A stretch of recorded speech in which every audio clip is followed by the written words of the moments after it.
I don't know what you ICE agents and Border Patrol are thinking, but you need to get your head out of your asses and nip this thing in the bud.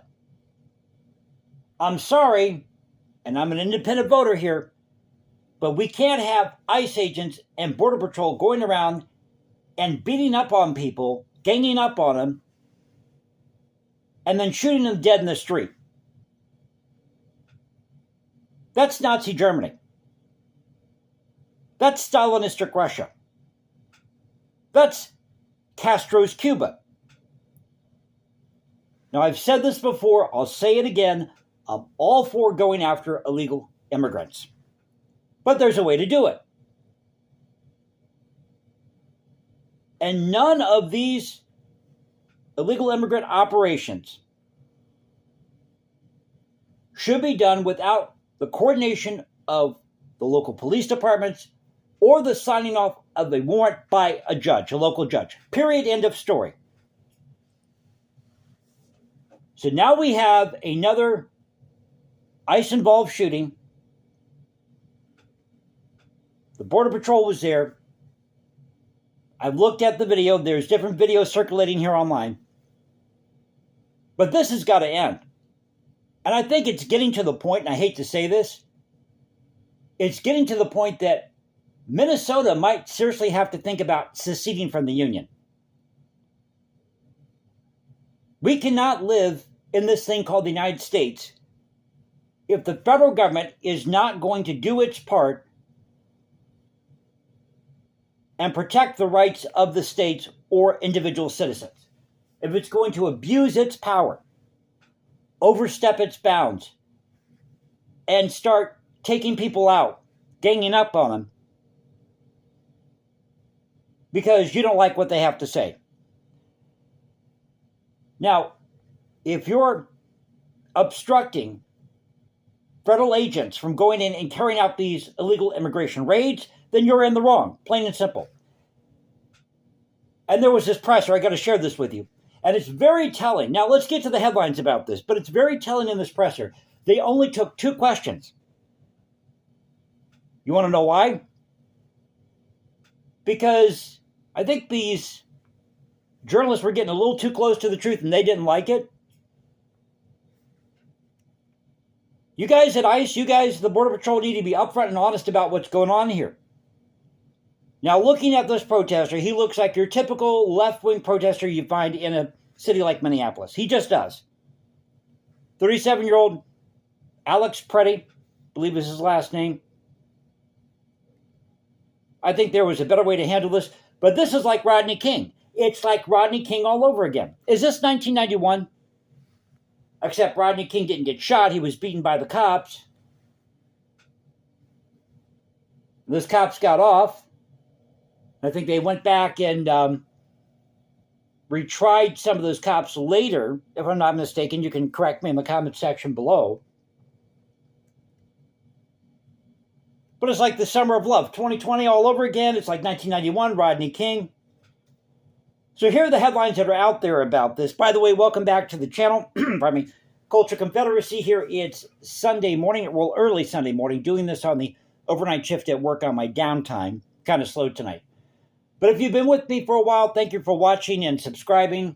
Now, if you're new, you're not going to find any fancy graphics here, nothing like that. What you see is what you get, and it's anything goes. So you get a still shot. We talk about the news of the day, maybe history, art, culture, music, you name it. Whatever it is, we'll talk about it. But I think this is a pivotal moment here, and we really need to call a constitutional convention, mentioned this before, and have a redo with immigration, because apparently the federal government doesn't know what it's doing. When you got the Biden administration, talked about this in a previous video, when you have the Biden administration preventing Governor Greg Abbott from putting up razor wire along the Rio Grande to protect his citizens in Texas from invasion, we've got a problem. That's stepping on the rights of the states, whether you agree with it or not. So taking a look at the headlines here. Over at the BBC, Minneapolis shooting, what we know about the death of Alex Pretti. New York Times and court filings, witnesses describe fatal Minneapolis shooting of Alex Pretti. At 5 Eyewitness News, thousands of Minnesotans honor Alex Pretti at several vigils. What we got going on over good old CNN. Live updates, man shot and killed by federal agents in Minneapolis. And finally, over at Fox News, Alex Pretti, 37, identified as man fatally shot by Border Patrol agents in Minneapolis. So let's go to this presser. And again, this is very telling. So I'm going to share the audio with you. Now, the way I do this channel, as I said, it's with a still shot. I've tried it every which way you can think of to do this channel. Tried looking at myself on camera. Folks, it just doesn't work. The lighting's not good. I just can't find the right space. So this is the way the channel has to be done. But thank you again for watching and subscribing. And I'm not afraid to say things like they are. What do I got to lose? So pardon the audio here, but I'm going to play the audio from this presser, which was yesterday. So this is the Border Patrol talking about this incident. Now, if you go and you look at the video, it looks pretty bad. It looks pretty bad. They've got this guy on the ground, and it looks like Rodney King all over again. And there's one guy in the corner. You can see that he comes up there, and he starts beating on the guy. What the hell? What the hell? You mean to tell me that it couldn't take 2, maybe 3 officers at the most to subdue this guy, if in fact he was creating a problem, if in fact he was obstructing these federal agents from going in and carrying out this illegal immigration raid? It took up to 6, 7, 8, 10 people? So you mean to tell me it took up to 9 or 10 people to subdue this guy, and then you say you found a weapon on him? Well, Minneapolis is a conceal and carry state. Now, there is some talk about whether or not he was going to use that. It's not known, rather, whether or not he was going to use that against these officers, but still. And they're also claiming that he, or one of these protesters, tried biting off an officer's finger. Sorry, but some of this sounds made up. Not saying it didn't happen, not saying that some of these protesters can be aggressive, because we know they can. Look at 2020. But looking at the big picture here, this just doesn't look good for ICE agents or Border Patrol. So let's get to this presser, and this is over at Fox 9. Here we go. Now they're all walking out, all somber. Forget this guy's name. He sniffles, puts on his glasses, looks seriously out into the crowd of journalists. Good afternoon. Good afternoon. Thank you all for being here today. I'm Gregory Bovino. And I Gregory have the Bovino. privilege and honor of leading United States Border Patrol and Customs and Border Protection here in Minneapolis. Some of those brave men and women of Border Patrol, Try to turn this up a bit so you can hear it. Security law enforcement, join me here today to show support for all federal law enforcement who have been under constant attack in Minneapolis for weeks now. This morning was no different. Okay, yes. Have some of these agents been intimidated by these protesters? Yes. Is it possible that they may have been attacked by some of these protesters? Yes. But where again is the Minneapolis Police Department to intervene and stop that? At 9:05 a.m. Central Standard Time, as DHS law enforcement officers were conducting a targeted operation in Minneapolis against an illegal alien, Jose Huerta Chuma. You can see this illegal alien. Jose Huerta Chuma. To my left and right. That is Jose. He's a bad man. Whose criminal history includes domestic assault to intentionally inflict bodily harm, disorderly conduct, and driving without a valid license. So why was he given a driver's license to begin with? If this guy is here illegally and he committed all of these crimes, why was he allowed to drive to begin with? During this operation, an individual approached U.S. Border Patrol agents with a 9mm semi-automatic handgun. The agents attempted to disarm the individual. Resisted. But he resisted, they're saying. Fearing for his life and the lives and safety of fellow officers, a Border Patrol agent fired defensive shots. Medics on the... He fired defensive shots at close range after they got the guy's weapon. There's a question there. There's a question there. Go look at the video footage. In fact, I'll probably pull up that video in a moment here. So let's get through some of this presser. On the scene immediately delivered medical aid to the subject, but the subject was pronounced dead at the scene. The suspect also had 2 loaded magazines. I mean, they went to town on this guy. They went to town on this guy. I'm sorry, that's what it looked like. Where an individual wanted to do maximum damage and massacre law enforcement. How do you know that for sure? About 200 rioters arrived at the scene and began to... How do you know that for sure, Greg Bovino, whatever your name is? Mr. Big Bad Border Patrol Agent. Where's the manifesto? Did he send any text that this was his plan? Or could it be, maybe, I'm just throwing this out there, that the guy had a gun on him because in Minneapolis, in the state of Minnesota, it's conceal and carry. Back to the presser here. Obstruct and assault law enforcement. Crowd control measures have been deployed for the safety of the public and law enforcement. This situation is evolving and more information is forthcoming. The officer was highly trained and had been serving as a Border Patrol agent for 8 years. He was highly trained, served for 8 years. Highly trained my ass. If he was highly trained, whoa, wait a minute. If he was highly trained, this guy would have not, these people would not have been ganging up on this guy. There would have been a better procedure to do this and subdue this guy. I'm just saying. As mentioned, this is only the latest attack on law enforcement. Across the country, the men and women of DHS have been attacked, shot at, doxxed, had their family members threatened. And, as we have seen, more than 100 vehicle rammings over the past year against federal law enforcement.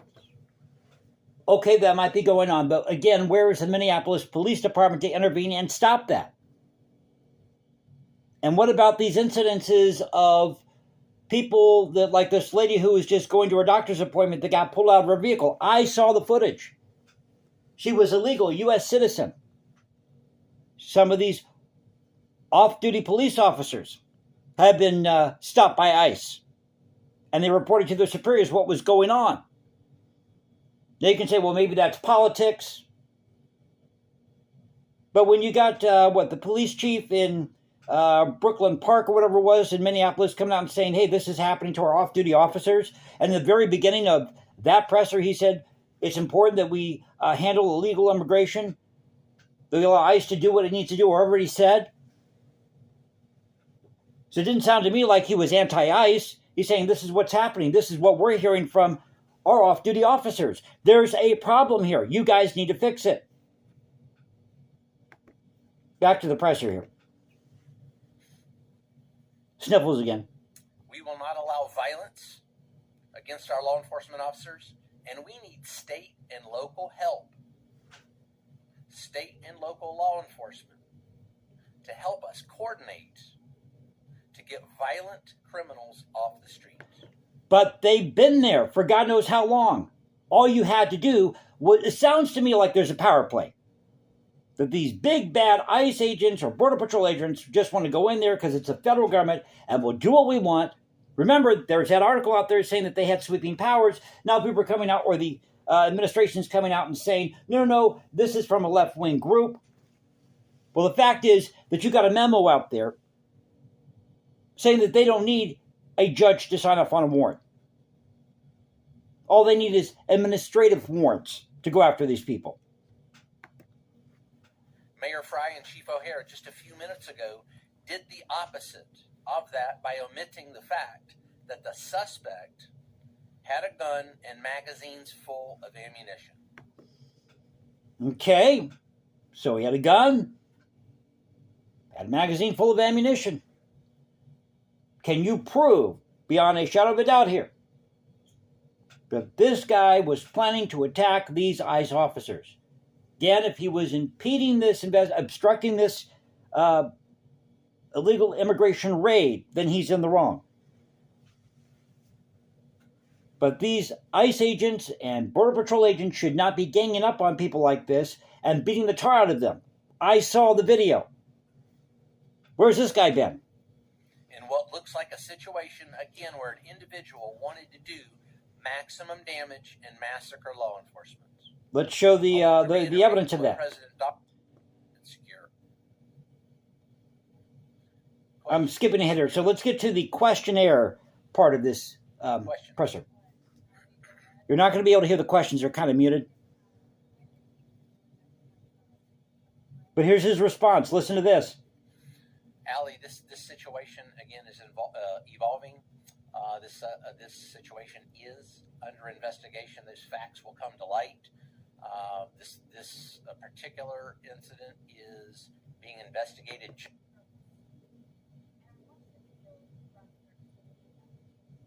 Again, you're not going to be able to hear the questions. They sound kind of muted here. I can't even hear it, even if I turn up the volume here. What? Again, this situation's evolving. This is under investigation. Those facts will come to light. But let's take a look at the gun. You can see the gun here on the screen there that individual possessed.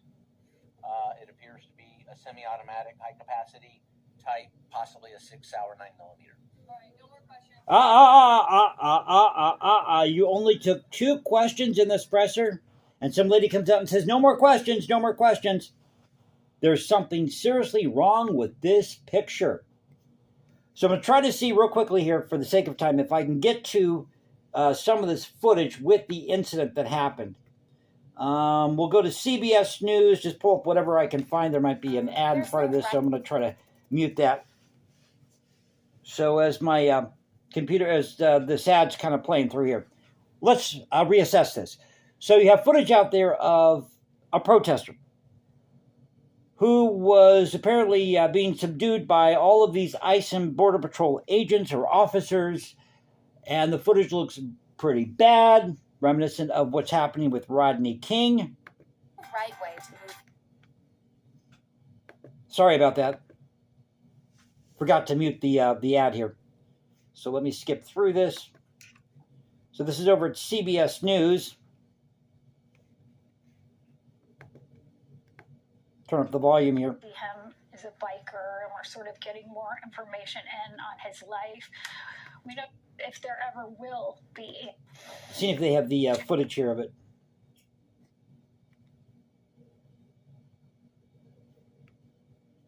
Okay, so this is from the Minnesota Gun Owners Caucus. It says, despite widespread, this is all I can get here, so just bear with me.